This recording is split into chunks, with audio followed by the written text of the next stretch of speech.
நாம் ஜனநாயகத்தை பற்றி உரையாடுவதற்கான ஒரு அரங்கமாகவே இதை நாம் பார்க்க வேண்டும். சமூக நீதியை பற்றி உரையாடுவதற்கான ஒரு களமாகவே இதை நாம் பார்க்க வேண்டும். ஆனால் இதிலே முக்கியமானது வன்மத்தை விதைக்கக்கூடாது, அன்பை விதைக்க வேண்டும் என்று நம்முடைய யாழன் ஆதி அவர்கள் தன்னுடைய தலைமை உரையிலே பதிவு செய்தது மிக மிக முக்கியமாக அடிக்கோடிட்டு நாம் சிந்திக்க வேண்டிய ஒன்று. வெறுப்பை வெறுப்பால் அணைக்க முடியாது, வெறுப்பை அணைப்பதற்கு ஒரே வழி அன்பை விதைப்பதுதான். ஆகவே அன்பை முன்னிறுத்துவது என்பதுதான் காதல் என்பதற்கான ஒரு விளக்கம். நான் சற்று யூகம் செய்து கொண்டிருந்தேன், சிந்தித்துக் கொண்டிருந்தேன். காதல் என்பது என்ன? உயிரும் மெய்யும் இணைந்து உயிர்மெய்யை உருவாக்குகிற ஒரு உணர்வு. அதை சொல்லுகிற ஒரு சொல்லாகத்தான் இந்த சொல்லை நான் பார்க்கிறேன். ஆதல், க ஆதல். க என்கிற ஒரு சொல் உருவாதல் எப்படி உருவாகிறது? இக் என்கிற மெய்யெழுத்தும் ஆ என்கிற உயிரெழுத்தும் சேர்ந்து கா என்று உருவாகிறது. க ஆதல். உயிர் என்கிற உயிரும் மெய்யும் என்பவர்கள் ஆணும் பெண்ணும் தான். ஆணும் பெண்ணும் சேர்ந்தால்தான் ஒரு சமூகம் உருவாகிறது, உயிர்மெய் உருவாகிறது, ஒரு இனம் உருவாகிறது. ஆகவே காதல் என்பது இன உருவாக்கத்திற்கான அடிப்படையாக இருக்கிறது. இக்கு ஆ சேர்ந்து கா என்று உருவாவதை போல பெண் ஆண் சேர்ந்து ஒரு சமூகம் உருவாகிறது. அதற்கு அடிப்படையாக காதல் என்கிற உணர்வு தேவைப்படுகிறது. காதல் என்கிற உணர்வு தேவைப்படுகிறது. அப்படி அதை நான் யூகித்து பார்த்தேன். காதல் என்கிற உணர்வு, விதை முளைக்கிறது, அது செடியாகி மரமாகிறது. மரம் மிக பெரும் இறுக்கமான வலிமையான வைரம் பாய்ந்த ஒரு பொருளாக இருக்கிறது. அது கிளையாக பரிணமிக்கிறது. கிளையிலே இலை உருவாகிறது. அந்த இலை தண்டு பகுதியை விட மென்மையானதாக இருக்கிறது. அந்த இலைக்கு பின்னர் அந்த மரத்திலிருந்து மலர் உருவாகிறது. மலர் இலையை விடவும் மென்மையானது. மலர் இலையை விடவும் மென்மையானது. அந்த மலர் இந்த விதைக்குள் தான் இருந்தது. மரமாக முளைத்த விதைக்குள் தான் அந்த மலர் இருக்கிறது. ஆகவே அந்த விதையிலிருந்து வைரம் பாய்ந்த மரம் தோன்றுகிறது. அது தண்டு பகுதி. பிறகு கிளை ஆகிறது. கிளையிலே இலை ஆகிறது. இலை என்பது அந்த விதையின் மென்மையான பகுதி. அதன் பிறகு மலர் உருவாகிறது. அந்த மலர் என்பது அந்த விதையின் உள்ளே இருந்த நுட்பமான மென்மையான பகுதி. அந்த மென்மையான பகுதி பூக்கிறது. அதுதான் அதனுடைய உச்சம். அதன் பின்னர் மறுபடியும் அது காயாக மாறுகிறது. அடுத்த பரிமாணம், அடுத்த பரிணாமம். அதுபோல ஒரு மனிதனின் உணர்வுள் கோபம், ஆத்திரம், ஆசை, பேராசை இவையெல்லாம் இறுக்கமான கடினமான மரத்தை போன்றது. அன்பு இலையை போன்றது. காதல் மலரை போன்றது. காதல் என்கிற உணர்வு, அந்த பூ எப்படி மென்மையானதாக அந்த விதைக்குள் இருந்தது மென்மையானதாக மலர்கிறதோ, அதன் உச்சத்தில் மலர்கிறதோ, அதை போல ஒவ்வொரு மனிதரின் உணர்விலும் ஒரு மென்மையான பகுதி இருக்கிறது, ஒரு நுண்மையான பகுதி இருக்கிறது. அதுதான் காதல் என்கிற உணர்வு. காதல் என்பது நுண்ணிய உணர்வின் உச்சம். அது மோகம், காமம் என்பதெல்லாம் ஈர்ப்பின் விளைச்சல். மோகம், காமம் என்பதை கழித்த பிறகும் இருக்கிற நுண்ணிய உணர்வு தான் காதல். மனிதனுக்குள்ளே அன்பும் இருக்கிறது, ஆத்திரமும் இருக்கிறது, காதலும் இருக்கிறது. இவையெல்லாம் கலந்த ஒரு கலவைதான் மனிதன். எப்போதும் நாம் ஒன்றாக மட்டும் ஒரே கோணத்தில் மட்டும்தான் பார்க்கிறோம். ஆத்திரத்தோடு ஒரு மனிதனை பார்த்தால் அவன் மூர்க்கன் என்று முடிவு செய்து விடுகிறோம், அவ்வளவுதான். அன்புள்ள ஒரு மனிதனை பார்த்தால் அவன் மிகவும் மென்மையானவன், நல்லவன் என்ற ஒரு முடிவை கட்டுகிறோம். ஆனால் இவை எல்லாம் கலந்தவன் தான் மனிதன். இவையெல்லாம் கலந்து ஒரு எல்லையை தொட்டு முதிர்ச்சி அடைகிற நிலை அது எப்போது மலரும்? இயக்குனர் மாரி செல்வராஜ் அவர்கள் ஒரு அருமையான சொல்லை இங்கே பயன்படுத்தினார், பக்குவமாதல் என்று. பக்குவம் என்பதுதான் மனித வாழ்வின் மிக முக்கியமான ஒரு பருவம்.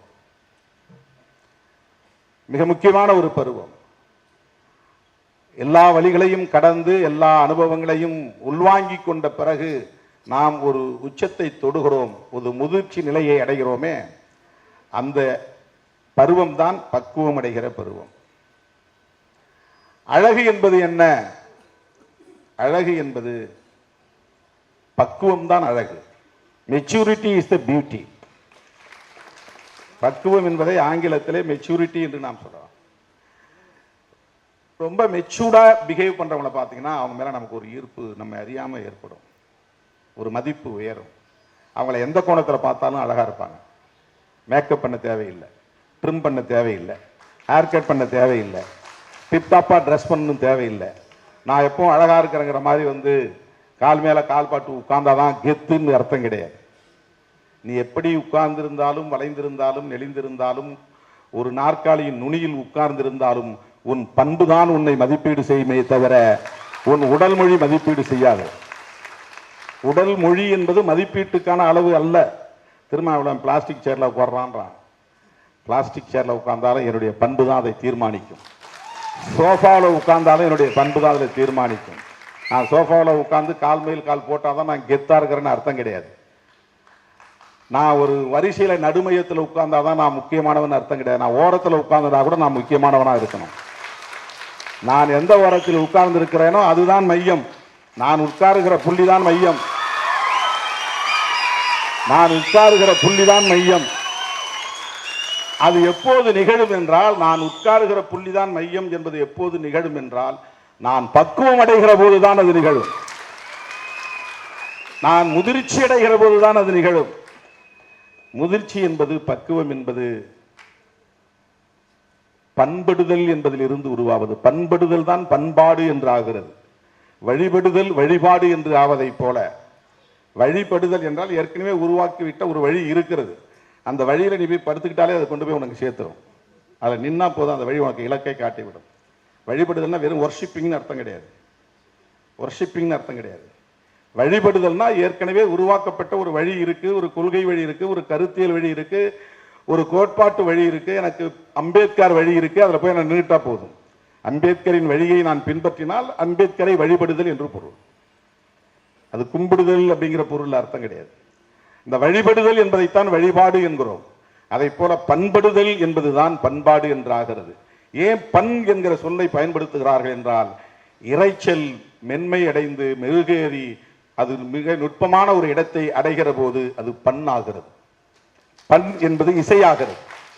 சத்தம் போடுறோம், கூச்சல் போடுறோம், இறைச்சல் போடுறோம், அதை நிறுத்தி நிதானமா ஒரு அளவுல நாம் பாடும்போது அது பண்ணாகிறது, அது இசையாகிறது, எல்லோரையும் இசைய வைக்கிறது. இந்த பண் என்பது முதிர்ச்சி அடைந்த நிலை, இறைச்சலின் முதிர்ச்சி அடைந்த நிலை, இறைச்சலின் நுட்பமான பருவம், அதுதான் பண். அதை போல மனிதன் பண்படுகிற போது அவன் ஒரு பண்பாட்டை பின்பற்றுகிறான். அவனிடம் ஒரு நல்ல பண்பாடு இருக்கிறது, நல்ல பண்பு இருக்கிறது. பண்பு என்றால் அவன் மெருகேறுகிறான் என்று பொருள், முதிர்ச்சி அடைகிறான் என்று பொருள், பக்குவம் அடைகிறான் என்று பொருள். எல்லா களங்களிலும் நமக்கு அனுபவம் கிட்ட கிட்ட உணர்ச்சி பின்னுக்கு போகும். உணர்ச்சி தேவை, உணர்ச்சியை இழந்துவிடக் கூடாது. ஆனால் உணர்ச்சி வயப்படக்கூடாது. உணர்ச்சி உன்னை எடுத்துக் கொள்ளக்கூடாது. நீ உணர்ச்சியை வைத்துக் கொள்ள வேண்டும். உன்னிடத்தில் உணர்ச்சி இருக்க வேண்டும். உணர்ச்சியின் கையில் நீ இருக்கக்கூடாது. நான் ரொம்ப உணர்ச்சி வசப்பட்டேன், அடிச்சிட்டேன், அவன் செத்துட்டான். ஓங்கி அடிச்சிட்டேன், உணர்ச்சி வயப்பட்டேன். எவ்வளவு உணர்ச்சியும் நம் கட்டுப்பாட்டில் இருக்க வேண்டும் என்பதுதான் முதிர்ச்சி, என்பதுதான் பக்குவம். அன்பு என்பதும் உணர்ச்சி தான், காதல் என்பதும் உணர்ச்சி தான், கோபம் என்பதும் உணர்ச்சி தான், அதுவும் எமோஷன் தான். அடங்க மறு என்று சொல்லுவதும் உணர்ச்சி தான். உணர்ச்சி இல்லைன்னா ஒண்ணுமே பண்ண முடியாது, ஒரு அங்குலம் கூட அசைய முடியாது. எந்த அசைவும் நிகழாது, இயங்குதலே இருக்காது. உணர்ச்சி மனிதனிடம் இல்லை என்றால் இயங்குதலே இருக்காது. அவன் நடக்க மாட்டான், உட்கார்ந்தே கிடப்பான். என்ன சொன்னாலும் சும்மா உட்கார்ந்துருப்பான். முதிர்ச்சி அடைந்தவனும் சும்மா இருப்பான், உணர்ச்சி இல்லாதவனும் சும்மா இருப்பான். ரெண்டு நிலை இருக்குது. சொரணை கெட்டவனும் சும்மா தான் இருப்பான். ஏன்னா அவனை மாதிரி நான் சொரணை கெட்டவனா, இவன் கோபப்பட்டதை நியாயப்படுத்துவான். அவனை மாதிரி நான் சொரணை கெட்டவனா, எனக்கு சொரணை இருக்கு, நான் மானம் உள்ளவன்பான். ஆனால் அது முதிர்ச்சியற்ற நிலை. நீ கோபப்பட்டு வார்த்தைகளை கொட்டுவது, ரியாக்ட், எதிர்வினை ஆற்றுவது முதிர்ச்சியற்ற நிலை என்பதையும் நாம் புரிந்து கொள்ள வேண்டும். சொரணையற்ற நிலை என்பதும் உணர்ச்சியை தன் கட்டுப்பாட்டில் வைத்து முதிர்ச்சியோடு இருப்பது என்பதும் தோற்றத்தில் ஒன்றாக இருக்கும். ஆனால் இது ஸ்டஃப் உள்ளது. முதிர்ச்சி அடைந்த நிலையில் அமைதியாய் இருப்பது, உன்னிடத்தில் சரக்கு இருக்கிறது என்று பொருள். உணர்ச்சியை கடந்த நிலையில் முதிர்ச்சி அடைந்திருக்கிறோம் என்று பொருள். எனவே காதல் என்பது மனித குலத்தின் நிலையான சொத்து, மனித குலத்தை இயக்குகிற பேராற்றல். இது மனித வாழ்வில் எத்தனை மாற்றங்கள் நிகழ்ந்தாலும் மனிதனை இயக்கிக் கொண்டே இருக்கிற ஒரே விசை காதல். இது இயக்கு விசை, இயங்கு விசை. அது இயக்கு விசை கூட அல்ல, இயங்கு விசை. தானாக இயங்குகிற ஒரு விசை. அது ஒரு ஆற்றல். மனித குலத்தின் பொதுவான ஒரு உணர்வு. அந்த காதலை கொண்டாடுவது மனித குலத்தில் மிக முக்கியமான ஒரு கடமை, மனித குலத்தின் கடமை. அது தவறல்ல. அதை பலர் தவறாக இங்கே சித்தரிக்கிறார்கள். அதற்கு அவர்கள் உள்வாங்கி இருக்கிற சித்தாந்தம் தான் காரணம். அவர்கள் நிலைநாட்ட விரும்புகிற சமூகம்தான், அந்த சிந்தனை தான் அதற்கு காரணம். அதை எதிர்த்து அம்பேத்கர் காலத்தில் அல்ல, கௌதம புத்தர் காலத்தில் இருந்து, அதற்கு முந்தைய காலத்தில் இருந்து தொடர்ந்து யுத்தம் நடந்து கொண்டே இருக்கிறது. கருத்தியல் யுத்தம் நடந்து கொண்டே இருக்கிறது. அந்த கருத்தியல் யுத்தத்தை எல்லா களங்களிலும் நாம் விரிவுபடுத்த வேண்டிய தேவை இருக்கிறது. அரசியல் களத்தில் மட்டும் நிகழ்த்துவது அல்லது, பண்பாட்டு தளத்திலும் நிகழ்த்த வேண்டும், கலை இலக்கிய தலங்களிலும் அது நிகழ வேண்டும், சமூக தலங்களிலும் அது நிகழ வேண்டும். அரசியல் களத்திலும் அவை பன்மடங்காக பெருக வேண்டும். ஏனென்றால் இவை அனைத்தையும் ஆட்டி இயக்கக்கூடிய அல்லது கோலோச்சக்கூடிய ஒரு தளம், களம் அரசியல். பண்பாடு எதற்காக? அதிகாரத்திற்காகத்தான். இலக்கியம் எதற்காக? அதிகாரத்திற்காகத்தான். கலை எதற்காக? அதிகாரத்திற்காகத்தான். கலை கலைக்காகவே என்பார்கள். அதை பிரச்சாரமாக மாற்றக்கூடாது, அரசியலாக அதை பார்க்கக்கூடாது அல்ல. நீ எந்த வடிவத்திலே என்ன செய்தாலும் அது அரசியலுக்கான கூறுகளை கொண்டதாக இருக்கும். சிற்பம் படித்தாலும் அதிலே அரசியலுக்கான கூறுகள் உண்டு. நீ கவிதை படைத்தாலும் அதிலே அரசியலுக்கான கூறுகள் உண்டு. நீ என்ன இலக்கியம் படைத்தாலும் அதிலே அரசியலுக்கான கூறுகள் உண்டு. அரசியல் என்பது அதிகாரத்தோடு தொடர்புடையது. அதிகாரம் என்பது மனித குலத்தை இயக்கக்கூடியதாகவும் இருக்கிறது, மனித குலத்தை நசுக்கக்கூடியதாகவும் இருக்கிறது. அதிகாரத்திற்கு இருமுனை கூர்மை உண்டு. அதிகாரம் உன்னை பாதுகாப்பாகவும் வைத்துக் கொள்ளும், அதிகாரம் உன்னை வன்மம் உள்ளவனாகவும் மாற்றும்.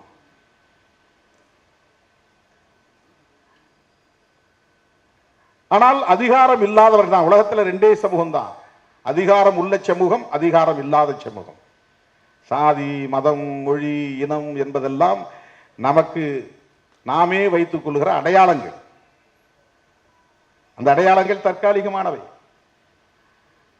அந்த அடையாளங்கள் ஒரு வரம்பை மட்டுமே கொண்டிருக்கும். அந்த வரம்பு ஒரு கட்டத்திற்கு மேலே போக போக உனக்கு அது தேவைப்படாது, உதிர்ந்து போகும். நீ எம்பவராக உனக்கு காஸ்ட் தேவைப்படாது. நீ எம்பவராக உனக்கு ரிலீஜன் தேவைப்படாது. நீ எம்பவராக உனக்கு லாங்குவேஜ், மொழி தேவைப்படாது. ஆனால் எம்பவர் ஆவதற்கு இந்த பிடி உனக்கு தேவைப்படும். சாதியோ, மதமோ, மொழியோ உனக்கு ஒரு துடுப்பை போல, கரை சேருவதற்கு துடுப்பு தேவைப்படுவதை போல ஒரு அடையாளம் என்பது, ஒரு அடையாள அரசியல் என்பது நீ கரையேறுகிற வரையில் தேவைப்படுகிற ஒன்றுதான். ஆனால் அதற்குள்ளே நாம் மாய்ந்து விடக்கூடாது, அதற்குள்ளே நாம் கரைந்து விடக்கூடாது. இந்த அடையாள அரசியலை தாண்டி மக்களை நாம் அரசியல்படுத்துவதற்கான களம் ஒன்று உண்டு. அந்த களம்தான் சமத்துவத்திற்கான அரசியல் களம். காலம் காலமாக சமத்துவம் என்பது ஒரு வேட்கையாகவே இருந்து கொண்டிருக்கிறது. அது ஒரு தேடலாக இருந்து கொண்டே இருக்கிறது. அதற்கான ஒரு போராட்டம் நிகழ்ந்து கொண்டே இருக்கிறது. மாமன்னன் படம் அதுதான். ஆளாளுக்கு ஒரு கற்பனையில் அதிமுகவையும் திமுகவையும் பொருத்தி பார்த்தார்கள். ஜெயலலிதா அம்மாவையும் சபாநாயகராக பொறுப்பில் இருந்த தனபால் அவர்களையும் சொன்னார்கள். எல்லாவற்றையும் தாண்டி மாரி செல்வராஜிடத்திலே இருந்த உணர்வு என்னவாக இருந்தது என்றால், அவையெல்லாம் இடையிலே படைக்கப்பட்ட பாத்திரங்கள். ஆனால் concept, core concept of the film equality என்பதுதான். அந்த கதையின் கரு, நுட்பமான புள்ளி சமத்துவம், சமத்துவத்திற்கான போராட்டம்.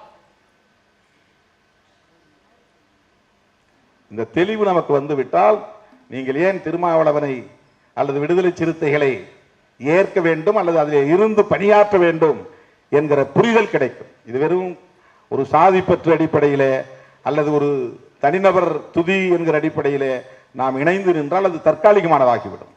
நான் 90-இல் முதலில் தலைமை பொறுப்பு ஏற்ற போதே மதுரை பகுதியை சார்ந்த தம்பிகளுக்கு சொன்னேன், என்ன நீங்க என்ன சாதின்னு அடையாளம் கண்டு என் பின்னால வராதிங்க. நாளைக்கு என்னை விட எவனாவது ஒருத்தன் வல்லமை உள்ளவன் வந்தால் அல்லது கலரா இருக்கிறவன் ஒருத்தன் வந்தா, நம்ம சாதியில ஒருத்தன் கலரா இருக்கிறான்ட்டு அவன் பின்னால போயிருவீங்க. இது டெம்பரரி. நான் பேசுகிற அரசியலில் உனக்கு உடன்பாடு இருந்தால் என் பின்னால் வாருங்க. நான் பேசுகிற அரசியல் சாதி ஒழிப்பு அரசியல், புரட்சியாளர் அம்பேத்கருடைய அரசியல். அம்பேத்கருக்கு முன்னால், அவருக்கு முன்னால் பல நூறு ஆண்டுகள், பல ஆயிரம் ஆண்டுகளுக்கு முன்னால் புத்தர் பேசிய அரசியல், கௌதம புத்தர் பேசிய அரசியல். திரிபுவாதங்களால் இங்கே புராணங்கள் எல்லாம் வரலாறாக சித்தரிக்கப்படுகின்றன. அந்த மாயையில் நம்முடைய கவனங்கள் சிதறுகின்றன, மனித ஆற்றல் விரயமாகின்றன. அதில் சிலர் அதிகாரத்தை அதன் மூலம் கைப்பற்றுகிறார்கள், தக்க வைத்துக் கொள்கிறார்கள். அதிகாரம் உள்ளவன் எப்போதும் ஒடுக்குகிறான், அதிகாரம் இல்லாதவன் எப்போதும் சுரண்டப்படுகிறான், ஒடுக்கப்படுகிறான்.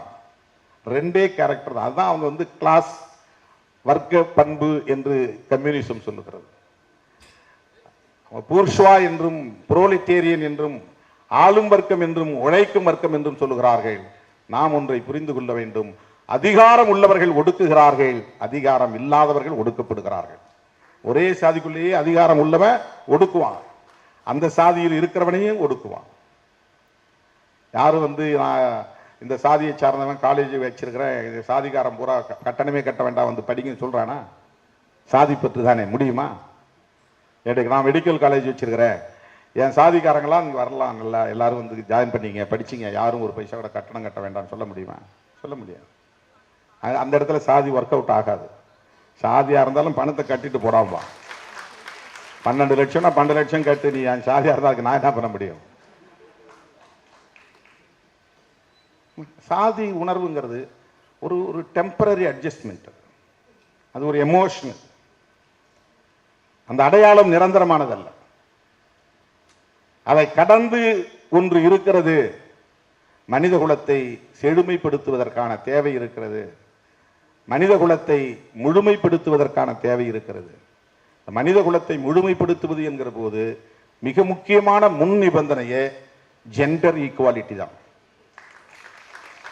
மிக முக்கியமான முன் நிபந்தனையே இந்த மனித குலம் மேம்பட வேண்டும், அனைத்து ஒடுக்குமுறைகளில் இருந்தும் விடுபட வேண்டும், சுரண்டலில் இருந்து விடுபட வேண்டும், சமத்துவம் நிலை பெற வேண்டும் என்றால் ஆண் மேலானவன் பெண் கீழானவள் என்கிற இந்த இன்ஈக்குவாலிட்டி என்பது தகர்க்கப்பட வேண்டும். அதுதான் ரொம்ப முக்கியமானது, ஜெண்டர் ஈக்குவாலிட்டி. நான் அடிக்கடி சொல்லுவேன், ஆண் என்றால் ஒரு செமி, பெண் என்றால் ஒரு செமி. செமின்னா அரை. ஆண் தோற்றத்தால் முழுமையாக தெரியலாம், ஆனா படைப்பில் அறைதான். பெண் தோற்றத்தால் முழுமையாக நமக்கு தெரியும், அந்த முழுமை என்பதே ஒரு அறைதான். ஆக பெண்ணும் ஆணும் சமமாக இணைகிற போதுதான் உண்மையான கம்ப்ளீட்னஸ் உருவாகிறது, ஒருமை உருவாகிறது, முழுமை உருவாகிறது.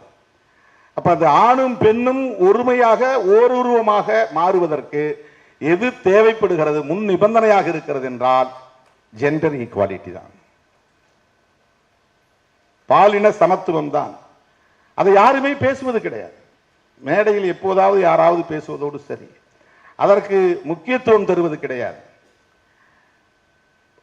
அதுல வெறும் பதவியில் உட்கார்றதான் ஜெண்டர் ஈக்குவாலிட்டின்னு நினைக்க கூடாது. ஜெண்டர் ஈக்குவாலிட்டிங்கிறது தூங்கி எழுந்ததிலிருந்து படுக்க போகிற வரையில் ஒரு ஆணும் பெண்ணும் இணைந்து செய்வது, இணைந்து இயங்குவது, அவர்களின் உணர்வுகளை மதிப்பது, அங்குதான் ஜெண்டர் ஈக்குவாலிட்டி தொடங்குது. பிறந்ததிலிருந்து இறக்கிற வரையில் ஆணும் பெண்ணும் சமமாக வாழ்வது, இணைந்து வாழ்வது, இணைந்து இயங்குவது, அங்கதான் ஜெண்டர் ஈக்குவாலிட்டி தொடங்குது. உடனே கட்சியில நீ அந்த பதவி கொடுத்தியா, இந்த பதவி கொடுத்தியா, நீ வேட்பாளர் பதவி கொடுத்தியா, நீ அவங்களுக்கு மேடையில் உட்கார வச்சியா அப்படிங்கிறதல்ல. ஆண்களை எதிர்ப்பதல்ல பெண் சமத்துவம் என்பது, ஆணாதிக்க கருத்தியலை எதிர்ப்பதுதான் பெண் சமத்துவம் என்பது. பெண்களை ஒடுக்குவதற்கான கருத்தியல் எதுவோ அந்த கருத்தியலை அம்பலப்படுத்துவது, அந்த கருத்தியலை எதிர்த்து போராடுவது, அந்த கருத்தியலை நீர்த்து போக செய்வது. பாலின சமத்துவம் என்பது மிக முக்கியமான ஒரு நிபந்தனையாக நம் முன்னால் இருக்கிறது. அந்த சமத்துவம் நேராமல் எந்த சமத்துவம் நிகழாது, எந்த சமத்துவம் நிகழாது. நாங்க ஆண்களாய் இருக்கக்கூடிய ஷெட்யூல் காஸ்டுக்கு இடம் வேண்டும், ஆண்களாய் இருக்கக்கூடிய எஸ்டிக்கு இடம் வேண்டும், ஆண்களாய் இருக்கக்கூடிய மைனாரிட்டிஸுக்கு இடம் வேண்டும் அப்படிங்கிறதல்ல சமத்துவம், அப்படிங்கிறதல்ல சமூக நீதி. சமூக நீதியின் தொடக்க புள்ளியே பாலின சமத்துவத்தில் இருந்துதான் தொடங்குகிறது. ஆனால் இன்னும் இங்கே அரசியலில், சட்டமன்றத்தில், நாடாளுமன்றத்தில் பெண்களுக்கான இடஒதுக்கீட்டை நம்மால் கொண்டு வர முடியவில்லை. அப்படின்னா எவ்வளவு இறுக்கமாக இந்த சமூகம் இருக்கிறது பாருங்க. பாலின சமத்துவத்தை அனுமதிக்க முடியாத ஒரு சமூகமாக இந்த சமூகம் இருக்கிறது. பெண்களை சமமான உயிரினமாக கருதக்கூடிய, உணர்வுள்ளவர்களாக கருதக்கூடிய ஒரு பொது உளவியல் இங்கே இன்னும் கட்டமைக்கப்படவில்லை. காமன் சைக்காலஜி, சோசியல் சைக்காலஜி என்பதே பெண்களுக்கு எதிரானதாக இருக்கிறது, சமமின்மையாக இருக்கிறது, சமனற்ற ஒரு உளவியலாக இருக்கிறது. அருமை தோழர்களே, காதல் என்பது இக் ஆ கூட்டல் ஈக்குவல் சமன்பாடு கா என்று உருவாகிறது. கா ஆதல். பெண்ணும் ஆணும் சேர்ந்தால்தான் காதல், பெண்ணும் ஆணும் சேர்ந்தால்தான் சமத்துவம், பெண்ணும் ஆணும் சேர்ந்தால்தான், சேர்ந்தால் என்றால் இணையாக இணைந்தால், சமமாக இருந்தால், இனப்பெருக்கத்துக்கு சேர்வது என்று பொருள் அல்ல. சேர்ந்தால் முடிவெடுப்பதில் பெண் இருக்க வேண்டும், உணவு சமைப்பதில் ஆண் இருக்க வேண்டும், பாத்திரம் கழுவுவதில் ஆண் இருக்க வேண்டும். இது ஒரு புரிதலுக்காக சொல்லுவது. அதனால் வீட்டில் போய் நீங்க பாத்திரம் நான் கழுவ மாட்டேன், திருமாவளவன் சொல்லிட்டாரு நீ தான் கழுவணும் அப்படின்னு பேசுறதுக்காக அல்ல, ஒரு புரிதலுக்காக சொல்வது. ஏன்னா இங்க ஆணாதிக்க எதிர்ப்பு என்பதே ஆண்களை எதிர்ப்பது என்கிற பொருளில் புரிந்து கொள்ளப்படுகிறது. அப்படி அல்ல, இந்த கருத்தியலை எதிர்ப்பது அதுதான் பெண்ணியம். பாலின சமத்துவத்தை பேசுவது. இந்த ரெண்டுக்கும் இடையில கிரேஸ் பானு நம்மளை பத்தி யாரும் பேசலையே அப்படின்னு நினைப்பாங்க. எல்லாம் இதற்குள்ளே அடங்கி விடுகிறது. இந்த சமத்துவம் என்பது அவர்கள் மூன்றாவது பாலினம் என்கிறார்கள். அவர்கள் ரெண்டுக்கும் பொதுவான பாலினம், ரெண்டு சமமா இருக்க வேண்டும் என்று நம்மை அவ்வப்போது நினைவூட்டிக் கொண்டே இருக்கிற ஒரு பாலினம், இடையினம். அவர்கள் இடையினம், வல்லினம் மெல்லினம் என்பதற்கு இடையிலே இருக்கிற இடையினம் என்பதை போல அவர்கள் இடையினமாக இருக்கிறார்கள். அது மேலை நாடுகளிலே அந்த விழிப்புணர்வு இருக்கிறது. நம்முடைய நாட்டில் இன்னும் அந்த விழிப்புணர்வு அவங்களை பொருட்படுத்துறதே கிடையாது. இங்க மாற்றுத்திறனாளிகளை பொருட்படுத்துறது கிடையாது, இந்த இடையின சமூகத்தை பொருட்படுத்துவது கிடையாது. அதை ஒரு பொருட்டாவே நாம் எடுத்துக்கொள்வதில்லை. இதெல்லாம் எங்கிருந்து வருகிறது? மீண்டும் மீண்டும் வேதகால அரசியல் இங்கே தலை தூக்குகிறது. வேதகால அரசியல் என்பது அதுதான் இன்றைக்கு சங் பரிவார்களால், சனாதன சக்திகளால் சொல்லப்படுகிற இந்துத்துவா என்பது. அது இந்துத்துவா என்பதை விட வேதத்துவா என்று சொன்னால் சரியாக இருக்கும், அல்லது இந்துத்துவா என்பதை விட சங்கத்துவா என்று சொன்னால் சரியாக இருக்கும். ஏன்னா ஆர்எஸ்எஸ் செயல் திட்டம் தான் சங்கம் என்றால் ஆர்எஸ்எஸ். எனவே சங்கத்தின் கருத்தியல் சங்கத்துவம், இல்லைன்னா அது வேத கருத்தியலை அடிப்படையாக கொண்டது வேதத்துவா என்று சொல்லலாம். இந்த இந்துத்துவான்னு சொன்ன உடனே பாத்தீங்களா பாத்தீங்களா இந்துக்களுக்கு எதிராக பேசுறான் திருமாவளவன் அப்படின்னு அதை அப்படியே திரிபுவாதம் செய்கிறார்கள். இந்துக்கள்னா எங்க அம்மாவே இப்ப இந்து தான், கடவுள் நம்பிக்கை உள்ளவர்கள். நாம் எப்படி அம்மாவுக்கு எதிராக இருக்க முடியும்? யாருடைய உணர்வையும் நாம் கொச்சைப்படுத்தவில்லை, யாருடைய நம்பிக்கையும் நாம் கொச்சைப்படுத்தவில்லை. ஆனால் அந்த நம்பிக்கை அறிவியல் பூர்வமானதாக இருக்க வேண்டும் என்று போராடுவதற்கு நமக்கு உரிமை இருக்கிறது. அவங்க நம்பிக்கை அப்படின்னு நம்ம விட்டுட்டு போயிட முடியாது. எங்க அம்மாவா இருந்தாலும் கூட அறிவியல் பூர்வமான நம்பிக்கை உள்ள ஒரு புதிய தலைமுறை இங்கே உருவாக வேண்டும். அதற்கான களமாகத்தான் இத்தகைய விழாக்கள் அமைய வேண்டும். இது வெறும் காதலை பற்றி பெருமை பேசுகிற விழாவாக, காதலை ஊக்கப்படுத்துகிற விழாவாக, காதலர்கள் எல்லாம் ஓடி போங்கள் என்று சொல்லுகிற விழாவாக, அல்லது சாதி மறுப்பு திருமணம் செய்து கொள்ளுங்கள் என்று ஊக்கப்படுத்துகிற விழாவாக புரிந்து கொள்ளக்கூடாது. அப்படி திரித்து பேசுகிற கும்பலும் இருக்கிறார்கள். நாம் மனித குலத்தின் உண்மையான உணர்வு, முதிர்ச்சியடைந்த பண்பு, அதுதான் காதல். அது மனித குலத்தின் பொதுவான ஒரு விசை, மனித குலத்தை இயக்குகிற இயங்கு விசை அது. அப்படிப்பட்ட அந்த காதல் நாம் விரும்பினாலும் விரும்பாவிட்டாலும் அது இருக்கும். நம்மாலும் தடுக்க முடியாது, யாராலும் தடுக்க முடியாது, எவராலும் தடுக்க முடியாது. அது ஒரு பேராற்றல், அது ஒரு பேராற்றல். மனித குலம் இருக்கிற வரையில் காதல் இருக்கும். காதலை திட்டம் போட்டு வரவழைக்கவும் முடியாது, திட்டம் போட்டு தடுக்கவும் முடியாது. தடுக்க நினைக்கிறவர்கள் வீழ்த்தப்படுவார்கள், அவர்கள் அம்பலப்பட்டு போவார்கள், அவர்கள் தண்டிக்கப்படுவார்கள். அது காதல் என்கிற உணர்வின் வெளிப்பாடு. ஆகவே அருமை தோழர்களே, இந்த விழாவை இன்னும் இன்னும் நாம் அரசியல் படுத்தக்கூடிய வகையிலே வெற்றிகரமாக அடுத்தடுத்த ஆண்டுகளில் ஒருங்கிணைக்க வேண்டும் என்பதை சொல்லி, நம்முடைய மாரி செல்வராஜ் அவர்கள் இந்த நிகழ்விலே பங்கேற்ற போது ஆதவ் அர்ஜுனா அவர்கள் அவருக்கு ஒரு செயல் திட்டத்தை கொடுத்திருக்கிறார். இந்த விழாவில் அது ரெண்டு பேருடைய பேச்சு ரொம்ப முக்கியமானதாக அமைந்திருக்கிறது. இந்த கலை உலகத்தில் இன்றைக்கு எல்லோராலும் கவனிக்கப்படுகிற ஆளுமைகளாக, திரை உலகின் பாதையை அல்லது திசை வழியை தீர்மானிக்கிற ஆளுமைகளாக இன்றைக்கு அன்பு இளவல்கள் ரஞ்சித் அவர்களும் மாரி செல்வராஜ் அவர்களும் இருக்கிறார்கள் என்பதை யாரும் மறுத்துவிட முடியாது. இலக்கிய உலகில் அல்லது கவிதை உலகில் பாரதிதாசன் பரம்பரை என்று ஒரு பரம்பரை இருந்தது. அவருடைய மாணாக்கர்கள் கவிஞர் சுரதா, பாவலரேறு பெருஞ்சித்திரனார், கவிஞர் பொன்னடியான் என்று ஒரு பெரிய நீண்ட பரம்பரை உண்டு. அதை போல திரையுலகத்திலே பாவலர் அறிவுமதி பரம்பரை என்று பாடலாசிரியர்கள் பரம்பரையிலே அறிவுமதி அவர்களால் உருவாக்கப்பட்ட பாரம்பரியமானவர்கள் பலர் உண்டு. இயக்குனர்கள் என்று வருகிற போது நமக்கு தெரிந்து பாரதி ராஜா ஒரு பெரிய சகாப்தமாக இருந்தார். சில 10 ஆண்டுகள் திரையுலகம் அவர் கட்டுப்பாட்டிலே இருந்தது. இன்றைக்கு திரையுலகம் தம்பி மாரி செல்வராஜ், தம்பி ரஞ்சித் போன்றவர்களின் சிந்தனைகளின் கட்டுப்பாட்டிலே இருக்கிறது. புதிய கோணத்தில் சிந்திக்கிறார்கள், முற்போக்காக சிந்திக்கிறார்கள், ஜனநாயக பூர்வமாக சிந்திக்கிறார்கள், சமூக நீதி அடிப்படையிலே சிந்திக்கிறார்கள், சமத்துவ இலக்கை நோக்கி அவர்கள் சிந்திக்கிறார்கள். அதை அடிப்படை கருப்பொருளாக வைத்து அவர்கள் கதை அமைக்கிறார்கள், கதை களத்தை தீர்மானிக்கிறார்கள். இது இதுவரையில் திரையுலகில் இல்லாத ஒரு புதிய பார்வை. இது பார்வை. அந்த வகையிலே என்றென்றைக்கும் நாங்கள் உங்கள் பக்கம் இருப்போம், உங்களோடு கைகோர்த்து நாங்கள் களத்தில் நிற்போம். நீங்கள் கலை உலகில் சமத்துவ அரசியலை, சமத்துவ கருத்தியலை விதைத்து வருவது மிகப்பெரிய விளைச்சலை இன்னும் 10 ஆண்டுகளுக்கு பிறகு, 20 ஆண்டுகளுக்கு பிறகு தரும். அது கட்டாயமாக ஆதவ அர்ஜுனாவுடைய கனவை நனவாக்கும். ஒரு சபாநாயகரை நாற்காலியில் உட்கார வைப்பதற்காக வாமன்னன் மாரி செல்வராஜ் அவர்கள் இவ்வளவு பெரிய போராட்டத்தை நடத்த வேண்டியிருந்தது. சபாநாயகரை நாற்காலியில் உட்கார வைப்பது எவ்வளவு முக்கியமோ அதைவிட முக்கியமானது ஒரு முதல்வரை நாற்காலியில் உட்கார வைக்க வேண்டும். அங்கேயும் ஒரு வடிவேலு தேவைப்படுகிறார். அப்படி ஒரு பாத்திரம் தேவைப்படுகிறது என்பதை விட ஒரு அரசியல் தேவைப்படுகிறது.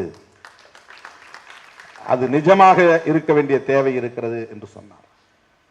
நான் ஒருபடி மேலே போய் சொல்லுகிறேன், மாநில அரசுகள் அரசுகளே அல்ல, டெல்லியில் இருப்பதுதான் அரசு. டெல்லியில் இருப்பதுதான் அரசு, அதுதான் அரசு.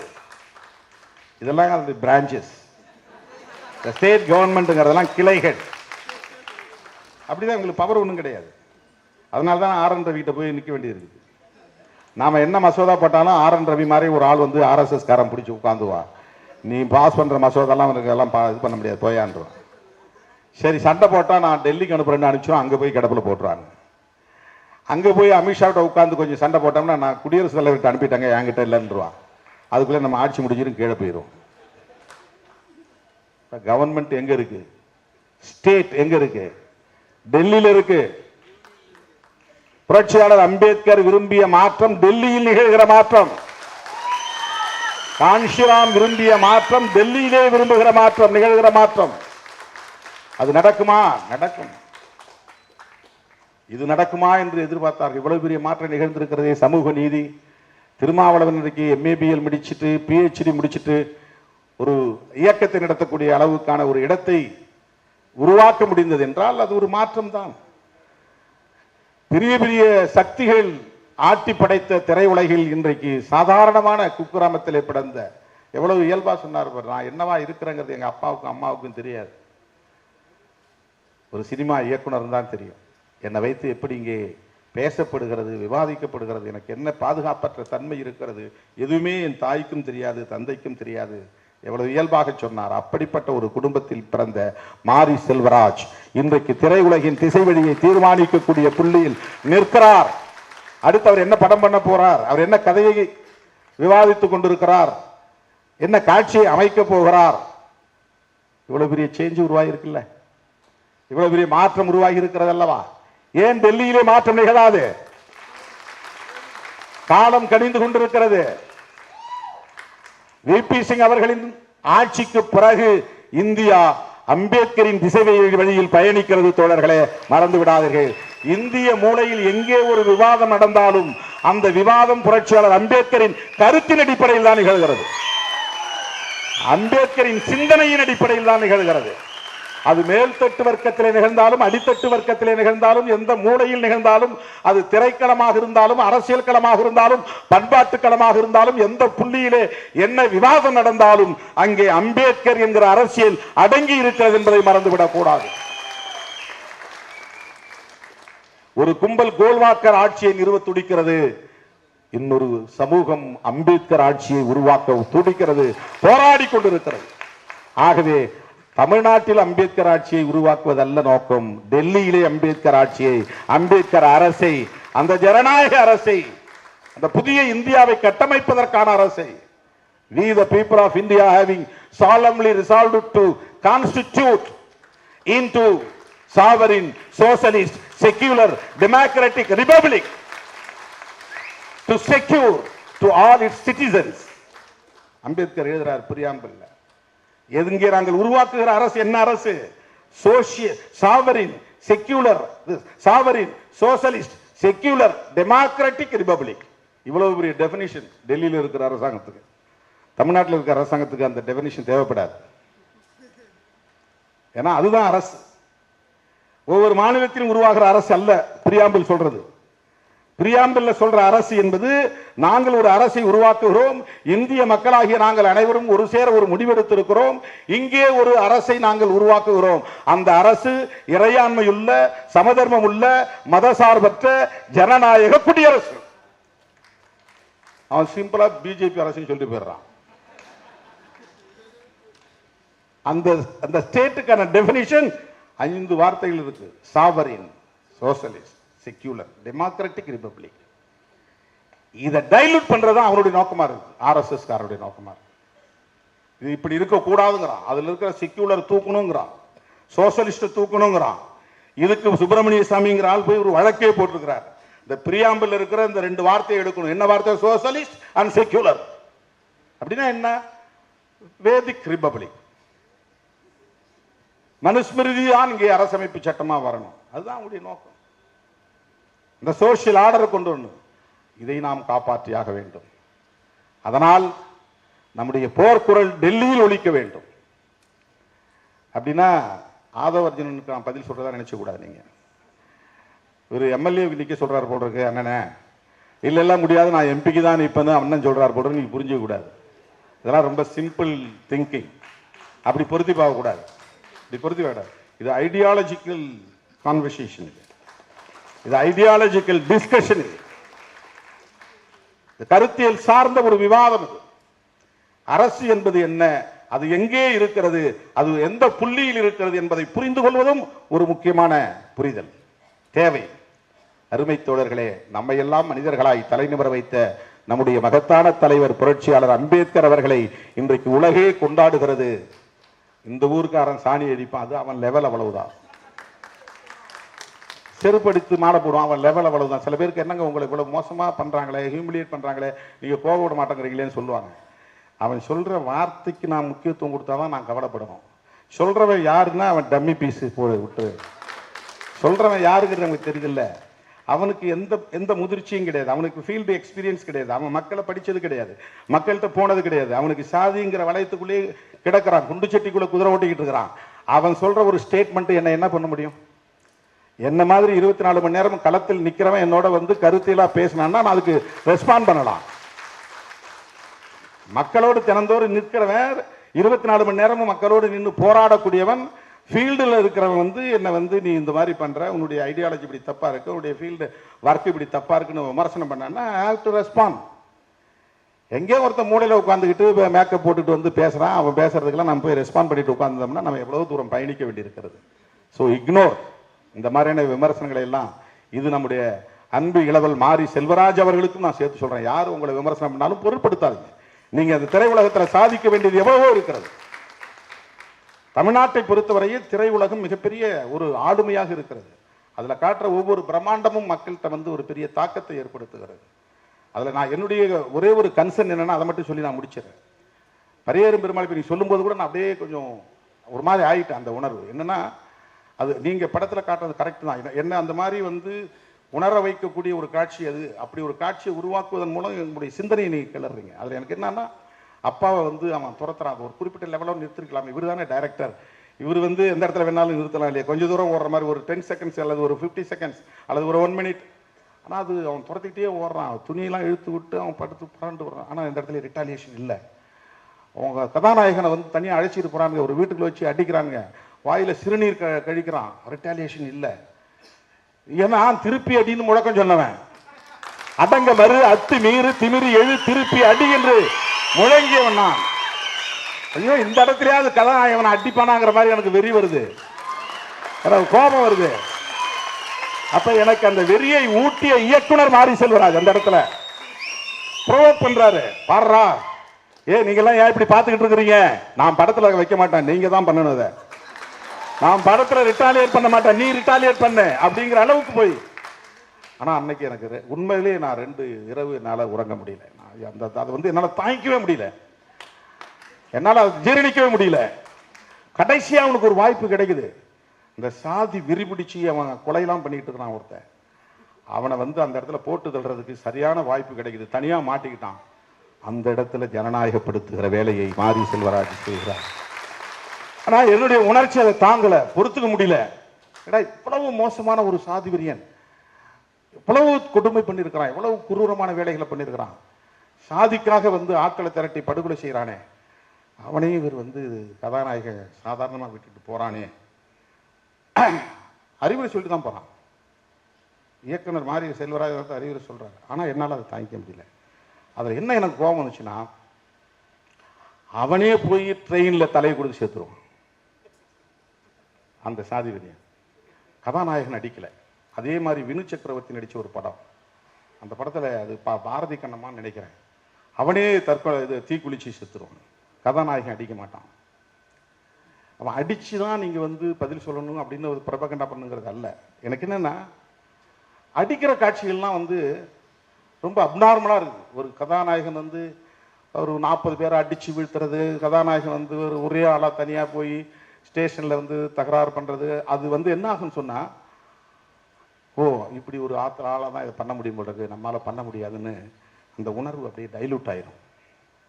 அந்த மாதிரியான பாத்திரங்கள் ஒரு நம்பிக்கையை வந்து இது உருவாக்க, ஒரு மாசிவா போயிட்டு ஜனங்களோட போயிட்டு இயல்பா ஒரு விஷயத்தை எதிர்கொண்டு அவங்களை வீழ்த்துறது, எப்போதுமே கலெக்டிவா இருக்கிறது, ஒரு மாசிவா இருக்கிறது, மக்களோட வந்து ஒரு விஷயத்தை எதிர்கொள்றது அப்படின்னு இல்லாம ஒரு கதாநாயகன் அவர் வந்தார்னா, எம்ஜிஆர் திடீர்னு இங்க இருந்தா குதிப்பார், வில்லனை அடிச்சு போட்டு ஒரு பெண்ணை காப்பாத்திடுவார்.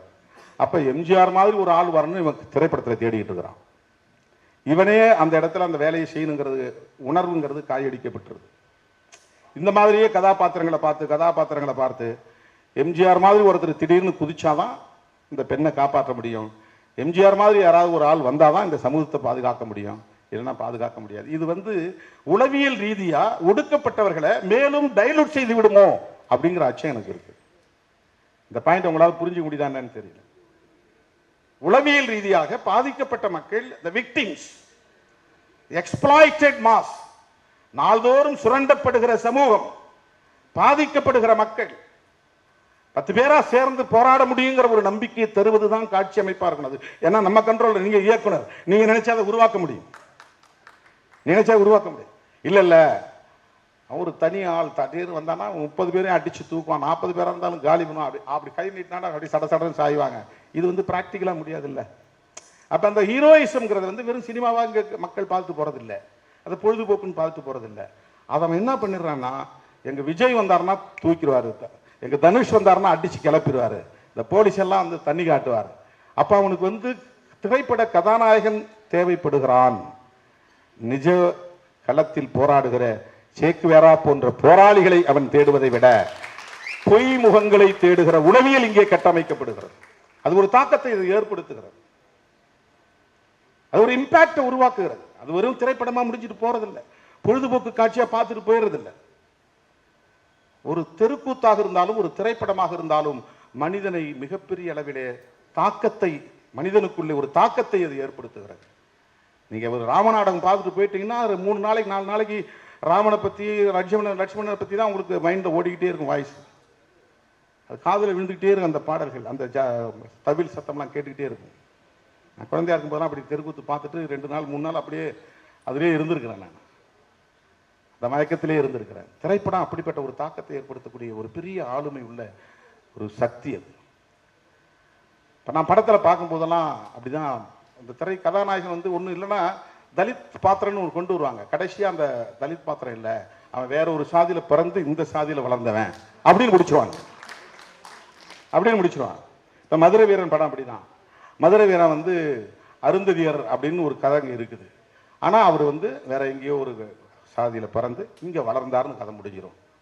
தாமரைன்னு ஒரு படம், நெப்போலியன் நடித்த படம், அதில் தலித்துகளுக்காக போராடுற மாதிரி இருக்கும். கடைசியில் பார்த்தா அவர் வேறு ஒரு சாதியில் பிறந்தவராக இருப்பார். நம்ம வி சேகர் படங்கள் அப்படி நிறையா வரும், தலித்துகள் பிரச்சனை பற்றி பேசுகிற மாதிரி வரும். அங்கே யாராவது ஒருத்தர் வந்து அந்த மக்களுக்காக குரல் கொடுக்குற மாதிரி இருப்பார். ஆனால் அவர் தலித் சமூகத்திலிருந்து தோன்றியவராக இருக்க மாட்டார்.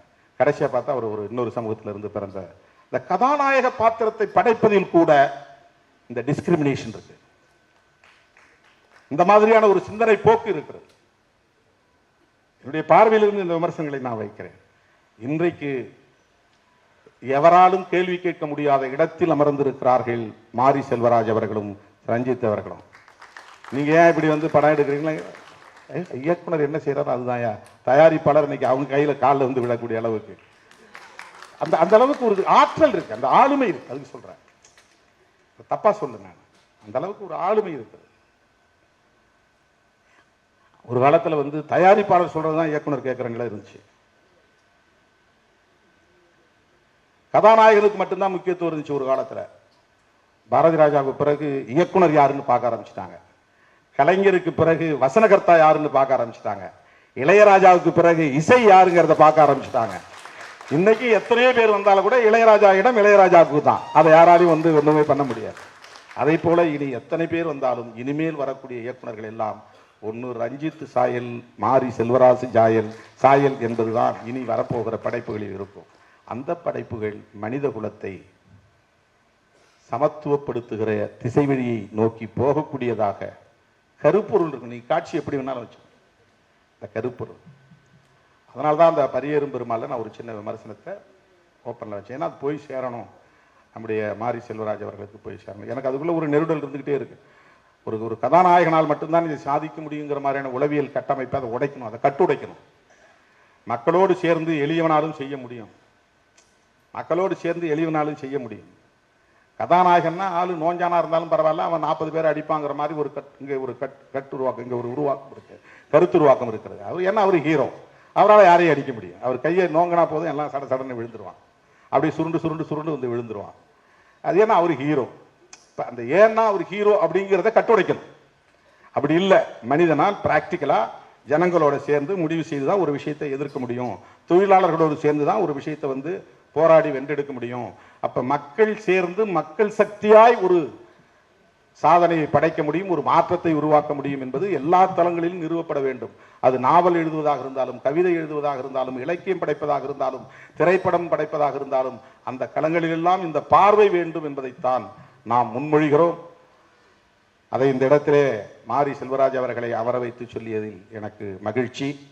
இது அவருக்கு நாம் ஏதோ புத்திமதி சொல்றோம்னு நினைச்ச கூடாது, அப்படி அல்ல. விடுதலை சிறுத்தைகளின் நிலைப்பாட்டை தெளிவுபடுத்துகிறேன், விடுதலை சிறுத்தைகளின் பார்வையை பதிவு செய்கிறேன், அல்லது திருமாவளவனின் சிந்தனை இதுதான் என்பதை பதிவு செய்ய, அந்த எண்ணத்தை பதிவு செய்ய ஒரு வாய்ப்பாக இந்த களத்தை நான் பார்க்கிறேன். இந்த நிகழ்வில் மாரி செல்வராஜ் அவர்கள் பங்கேற்று சிறப்பித்தமைக்காக அவருக்கு சிறப்பான ஒரு நன்றியை, பாராட்டை தெரிவித்து, ஏராளமான படைப்புகளை நீங்கள் இன்னும் கொண்டு வர வேண்டும், திரையுலகில் சாதனைகளை படைக்க வேண்டும் என்று வாழ்த்தி, விருது பெற்ற அத்தனை படைப்பாளர்களையும் நெஞ்சார பாராட்டி முடிக்கிறேன். நன்றி, வணக்கம்.